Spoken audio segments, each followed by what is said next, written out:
தூக்கி பிடிச்சிங்கன்னா கூட தெரியும்.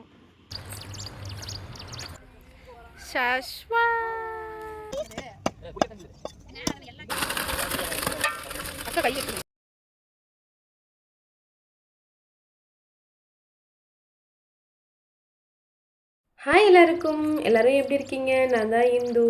இன்றைக்கி வந்து ஆகஸ்ட் 15 இண்டிபெண்டன்ஸ் டே. எங்களோட சிட்டாம்பட்டிஸ்க்கு எல்லாம் இன்றைக்கி லீவு. நாங்கள் வருஷமே ஆடி மாதத்தில் ஏதாவது ஒரு வாரம் மேட்டூர் போவோம். அங்கே வந்து மேட்டூரில் அணைக்கட்டு முனியப்பன் கோவில் இருக்கும். அங்கே போய் பொங்கல் வச்சு சாவல் அறுத்துட்டு அங்கேயே சமைச்சு சாப்பிட்டுட்டு வருவோம். இன்றைக்கும் அதுக்காக தான் கிளம்பியாச்சு. இன்றைக்கி ஆகஸ்ட் 15 எங்கள் குட்டீஸ்க்கு எல்லாம் இன்றைக்கி லீவ் விட்டாங்க. ஏன்னா அவங்களுக்கு ஃபஸ்ட் மிட் டைம் எக்ஸாம் நடந்துகிட்டு இருந்தது. அவங்களுக்காக தான் இத்தனை நாள் வெயிட் பண்ணிகிட்டு இருந்தோம். இப்போ எக்ஸாம்லாம் முடிச்சுட்டு ஃப்ரீ ஆகிட்டாங்க. ஸோ அதனால் மேட்டூர் போகலாம் ட்ரிப்பை பிளான் பண்ணியாச்சு. நான் வந்து காலையில் ஒரு 9 மணி போலவே கிளம்பிட்டேன் மற்றவங்களோட. ஆனால் பாப்பாவை 9 மணிக்கே கூட்டிகிட்டு போக முடியாதுல்ல. இது ஃபஸ்ட் டைம் அவளுக்கு ட்ராவல். ஸோ அதனால் ஒரு 11 மணிக்கு மேலே கூட்டிகிட்டு வாங்கம்மா, நான் முன்னாடி கிளம்புறேன்னு சொல்லிட்டு நான் முன்னாடி என்னோடய ஃபேமிலிஸ் கூட கிளம்பிட்டேன். அம்மா, பாப்பா, தம்பி எல்லாருமே வந்து ஒரு 11 மணிக்கு மேலே தான் வந்தாங்க. இங்கே பார்த்தீங்கன்னா அவ்வளோ க்ரீனிஷாக இருக்கும். நான் வந்து 6 to 12 என்னோடய ஸ்கூலிங் வந்து இந்த மேட்டூர் கிராஸ் பண்ணி தான் நான் படித்தேன். இந்த இடம் ஃபுல்லாக பார்த்தீங்கன்னா தண்ணி இருக்கிறதுனாலையோ என்னவோ எப்போவுமே க்ரீனாக அழகாக இருக்கும். நான் ஒரு 7th ஸ்டாண்டர்ட் படிக்கிற வரைக்கும் இந்த வழியில் வந்தோம். அதுக்கப்புறம் பார்த்திங்கன்னா மேட்டூர் தர்மல் இருக்கும், கேள்விப்பட்டிருப்பீங்க நிறைய பேர். அந்த தர்மல் வழியாக பஸ் வந்து மாற்றி விட்டுட்டாங்க. அதுக்கு முன்னாடி வரைக்கும் இதில் தான் 2 வீலரில் போனால் வந்து இந்த சைட் போகலாம். செம்மையாக க்ரீனிஷாக ஃபுல்லாக சுற்றி மலையாக கீழே தண்ணி அவ்வளோ அழகாக இருக்கும் இந்த ரோடில் ட்ராவல் பண்ணுறதுக்கு. எந்த ஒரு விஷயத்தையுமே நம்ம பார்த்துக்கிட்டே இருந்தால் அதோட அருமை நமக்கு கண்டிப்பாக தெரியவே தெரியாது.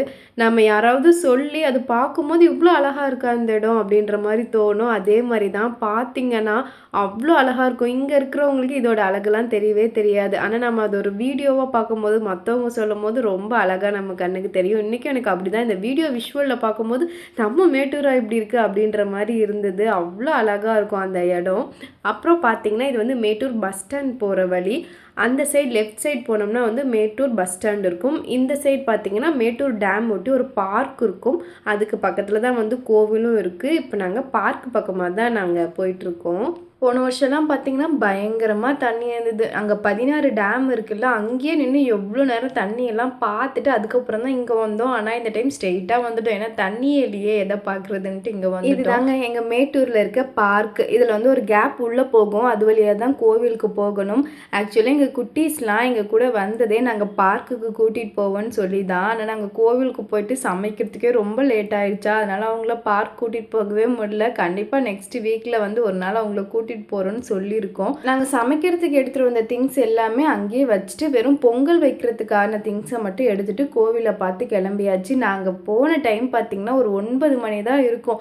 அதுக்குள்ளே எல்லா கடையிலையும் சாப்பாடு ரெடி, வாங்க சாப்பிட்லான்னு கூப்பிட்றாங்க. எங்கே பார்த்தாலும் மீன் மேலே மசாலா தடவிட்டு வாங்க சாப்பிடன்னு கூப்பிட்றாங்க. முதல்ல சாமி தான், அப்புறம் தான் சாப்பாடு அப்படின்னு சொல்லிட்டு பொங்கல் வைக்க உள்ளே போயாச்சு.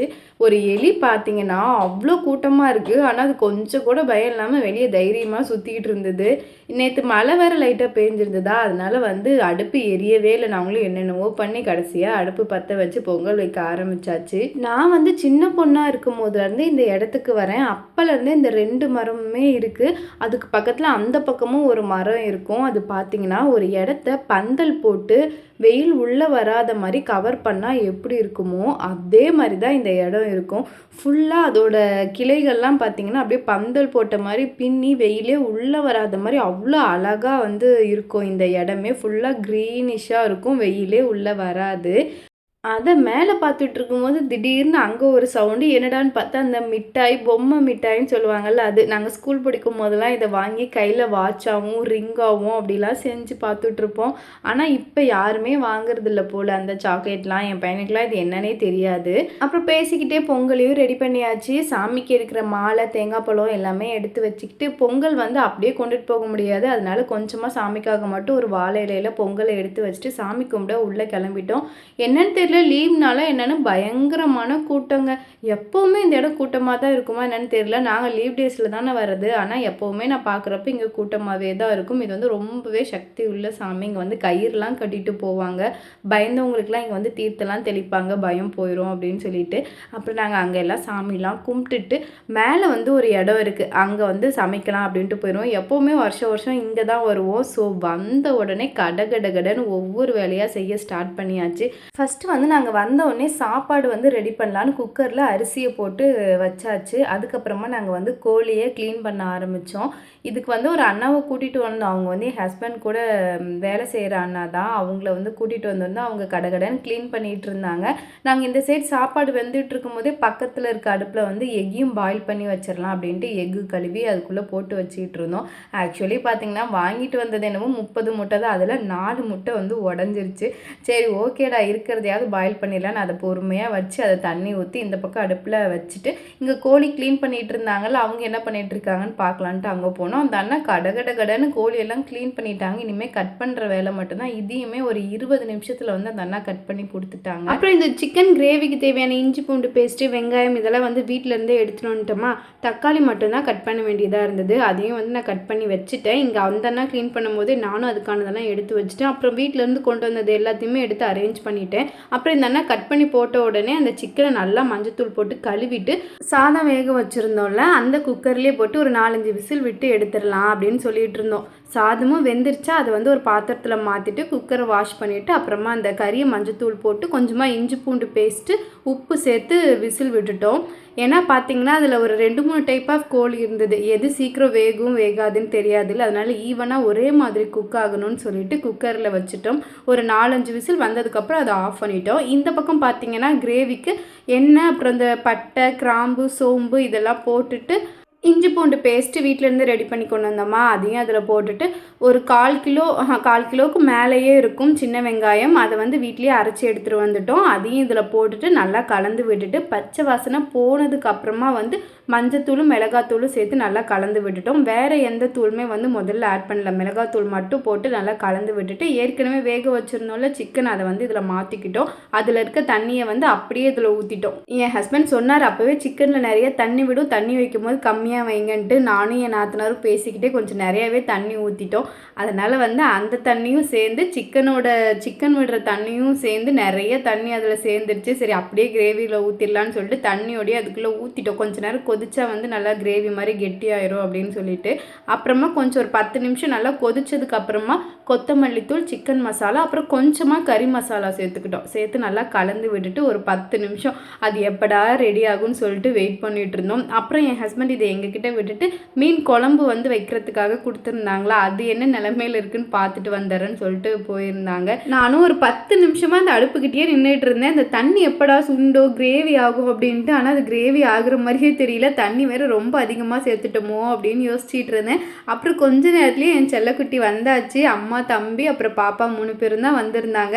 பாப்பா பிறந்து 7 மந்த் ஆச்சு. இன்னுமே அவளை எங்கேயுமே வெளியே கூட்டிகிட்டு போனதில்லை. ஒரே ஒரு டைம் கோவிலுக்கு கூட்டிகிட்டு போனோம், அவ்வளோதான். அதுக்கப்புறம் அம்மா வீட்டுக்கு வருவோம், எங்கள் வீட்டுக்கு போவோம். இப்படி தான் மாற்றி மாற்றி தூக்கிட்டு இருந்தோம். வெளியெலாம் எங்கேயுமே கூட்டிகிட்டு போகல. ஒரு 2-3 டைம் ஹாஸ்பிட்டல் கூட்டிகிட்டு போயிருக்கோம், அவ்வளோதான். இன்றைக்கி தான் புது இடத்துக்கு வந்திருந்தோமா, அழுவாளோ என்னவோ அப்படின்னு சொல்லி நான் நினச்சிட்டு இருந்தேன். ஆனால் அழலை. எல்லாருக்கிட்டையும் நல்லா சகஜமாக போயிட்டு ஜாலியாக வேடிக்கை பார்த்துட்டு இருந்தா. என் அம்மாவும் சித்தியும் தான் அவளை பார்த்துக்கிட்டு இருந்தாங்க. அழுவாளோன்னு அப்பப்போ பார்க்குறது. ஆனால் அழலை, நல்லா வேடிக்கை பார்த்துக்கிட்டு அங்கே இருந்த மரம், இலை இது எல்லாத்தையுமே பார்த்துக்கிட்டு இருந்தா. அப்புறம் என் ஹஸ்பண்டும் தம்பியும் மீன் குழம்பு வாங்க போயிருந்தாங்கல்ல, அவங்களும் மீன் குழம்பு வாங்கிட்டு வந்துட்டாங்க. எப்போவுமே ரெகுலராக ஒரு அக்கா எங்களுக்கு செஞ்சு கொடுப்பாங்க. அந்த அக்கா கிட்டே தான் இந்த டைமுமே கொடுத்துருந்தோம். அவங்க டேஸ்ட்டாக வைப்பாங்க. மீன் குழம்பு இன்றைக்கி சாப்பிட்றத விட நாளைக்கு சாப்பிட்றதா செம்ம டேஸ்ட்டாக இருக்கும். அப்புறம் பார்த்திங்கன்னா சிக்கன் கிரேவியும் வந்து தண்ணியெல்லாம் சுண்டி நல்லா கிரேவி ஆயிடுச்சு. அப்புறம் எக்கு வந்து பாயில் பண்ணியிருந்தோம். அப்புறம் ஒயிட் ரைஸு, மீன் குழம்பு, அந்த அக்கா வச்சு கொடுத்த மீன் குழம்பு தான். எனக்கு மீன் குழம்பு பார்க்கும்போது தான் டெம்டிங்காக இருந்தது. செம்ம டேஸ்ட்டாக இருந்தது. சிக்கன் கிரேவியுமே அன்றைக்கி சூப்பராக வந்திருந்தது. ரசம் வந்து வீட்லேயே வச்சுட்டு வந்துட்டோம். என் ஹஸ்பண்ட் அப்போவே சொன்னார், அங்கே போனாலாம் டைம் இருக்காது, நம்ம இங்கேயே வச்சு எடுத்துகிட்டு போயிடலான்னாரு. ஸோ அவர் சொன்ன மாதிரியே டைம் இல்லை, வீட்டில் வச்சு எடுத்துருந்தது எவ்வளோ பெட்டராக இருந்தது. அப்புறம் எங்கள் குட்டீஸ்க்கு எல்லாமே வந்து பயங்கர பசி. ஃபஸ்ட்டு அவங்களுக்கு தான் போட்டு கொடுத்துருந்தோம், நீங்கள் முதல்ல சாப்பிடுங்கடா அப்படின்னு சொல்லிட்டு. அப்புறம் என் ஹஸ்பண்டோட வேலை செய்கிறவங்கள மட்டும்தான் இன்வைட் பண்ணியிருந்தோம். மற்றவங்களாம் ரிலேட்டிவ்ஸ்ன்னு யாரும் இல்லை. என்னோட என்னோடய சிஸ்டர் இன்ல அம்மா அப்பா அவ்வளோதான். என் ஹஸ்பண்ட் கூட வேலை செய்கிறவங்க மட்டும்தான் வந்திருந்தாங்க. ஃபிஷ் ஃப்ரை பற்றி சொல்ல மறந்துட்டேன். ஃபிஷ் ஃப்ரையுமே இந்த டைம் சூப்பராக செஞ்சு கொடுத்துருந்தாங்க. அவங்க வந்து அந்த சிக்கன் 65 மசாலா இருக்கும்ல, ஃபிஷ் மசாலா மாதிரி ரெடிமேட் மசாலா அதெல்லாம் போட மாட்டாங்க. மல்லித்தூள், மஞ்சத்தூள், மிளகாத்தூள் இது மாதிரி நாம் குழம்புக்கு யூஸ் பண்ணுற தூள் போட்டு தான் அந்த அக்கா பொரிச்சு கொடுப்பாங்க. அவ்வளோ டேஸ்ட்டாக இருக்கும். அதனாலே இங்கே மேட்டூருன்னு வந்தால் கண்டிப்பாக அந்த அக்கா கடைக்கு போய் நாங்கள் கண்டிப்பாக ஃபிஷ் ஃப்ரையாவது வாங்கிட்டு போயிடுவோம். குழம்பு வைக்கலனாலும் ஃபிஷ் ஃப்ரை கண்டிப்பாக செஞ்சு வாங்கிட்டு போவோம். அப்புறம் ஒரு 4 மணி போல் எல்லாத்தையுமே பேக் பண்ணியாச்சு. எல்லோரும் சாப்பிட்டுட்டு மூட்டையெல்லாம் கட்டிட்டு வீட்டுக்கு கிளம்பியாச்சு. அன்றைக்கி உண்மையாகவே நாள் எப்படி போச்சுன்னே தெரியல. ரொம்ப டென்ஷனாக காலையில் ஆரம்பிச்சது. டைம் ஆயிடுச்சு, வரவங்களுக்கு சீக்கிரம் சாப்பாடு கொடுக்கணும் அப்படின்னு டென்ஷனாக ஆரம்பிச்சிச்சு. ஆனால் போக போக போக ரொம்ப ஜாலியாக வந்தவங்க கூடலாம் பேசிட்டு நல்லா டைம் ஸ்பெண்ட் பண்ணிவிட்டு சூப்பராக இருந்தது. ஏன்னா என்னோடய ப்ரெக்னன்சிக்கு அப்புறம் நாங்கள் எங்கேயுமே இது மாதிரி வெளியே போகவே இல்லை. இன்றைக்கி தான் ஒரு 1 இயர்க்கு அப்புறமா வந்து வெளியே போயிருக்கோம். ஏன்னா எனக்கு ப்ரெக்னன்சின்றது ஒரு 7 இயர்ஸ்க்கு கேப்க்கு அப்புறம் தான் நடந்தது. ஸோ அதனால் எங்கேயுமே என்னை வெளியே கூட்டிகிட்டே போக மாட்டாங்க. நான் வீட்டுக்குள்ளேயே தான் இருப்பேன். இன்றைக்கி வந்து வெளியே வந்து எல்லார் கூடயும் டைம் ஸ்பெண்ட் பண்ணது எனக்கு ரொம்பவே ஹாப்பியாக இருந்தது. பாப்பாவுமே ரொம்பவே ஹாப்பியாக ஃபீல் பண்ணா. ரொம்ப ஜாலியாக இருந்தால் அளவே இல்லை. எனக்கு அதான் சர்ப்ரைஸாக இருந்தது. அழுவாலோ என்னவோன்னு பயந்துக்கிட்டே இருந்தோம். ஆனால் அளவே இல்லை. நீங்களுமே இந்த வீடியோ பார்த்து நல்லா என்ஜாய் பண்ணியிருப்பீங்கன்னு நினைக்கிறேன். ஓகே, நெக்ஸ்ட் வீடியோவில் பார்க்கலாம். பாய்.